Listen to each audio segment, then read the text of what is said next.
And here's my real question. Is there any chance ever we're ever going to get it in Disney World or Disneyland? Ever?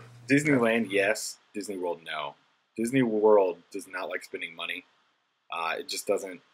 I don't know what's going on. They'll spend money on the randomest things, but when it comes down to it, we're not going to see something like this at Disney World unless this is like the Avatar Land preview. See, here isn't happening. And we talked about Avatar Land last week, and we discussed my hope that Avatar Land just disappears and never happens. Here is my new goal in life, or my new goal for Animal Kingdom, is scrap Avatar Land, keep the money, which that's problem one, is once they scrap Avatar Land, they're just going to dump the budget somewhere else. But scrap Avatar Land, take that money, put Mystic Point, or at least Mystic Manor, up in the top of the park between Africa and Asia, in that little forested area where there's nothing. And it's kind of Asian-y, it's kind of exotic and fit. And then, where Camp Mini Mickey is, where it's already kind of North American themed, take Grizzly Peak and Grizzly Gulch from Hong Kong as well, when it's big, cool bear roller coaster, and throw that where Camp Mini Mickey is, make some cool bear exhibits around it with live bears, have the animatronic bears in the mountain, a roller coaster ride, and then you have a good expansion. And it's, it's clones, which, everybody's anti-clones, but at least it's a clone from China. It's not like that many of us are going to be going to Hong Kong anytime soon. And it's a little bit cheaper because it's already thought of, so maybe Orlando will actually do it, right? Because... Yeah.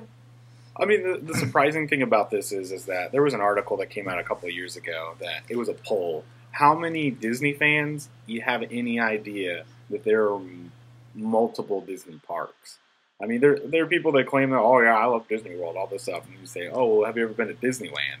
And then it's either people are like, oh no, I've never been to California, or I have no idea what you're talking about. And so when you throw out Disneyland Paris, you throw out Hong Kong Disneyland, Disney Tokyo, Tokyo Disney Sea, this is blowing people's minds left and right.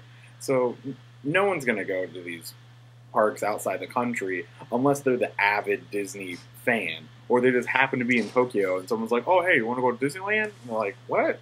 And they go. So I completely agree, cloning something that's not only completely out of the country but on the other side of the globe, not a lot of people are going to get to experience that. And so if you were to bring something like that to a US park, you're definitely going to reap in the benefits. And now that we've said that, we know full well that it will never happen because Disney World instead is going to scrap Avatar Land and put in a bush. And that will be the end of it. But it's going to be a next generation bush. So don't worry. It will. The bush will have RFID tags in it. It'll say your name as you walk by. It'll sell you a churro. And it'll give you a button. It's going to be E.T. the Bush.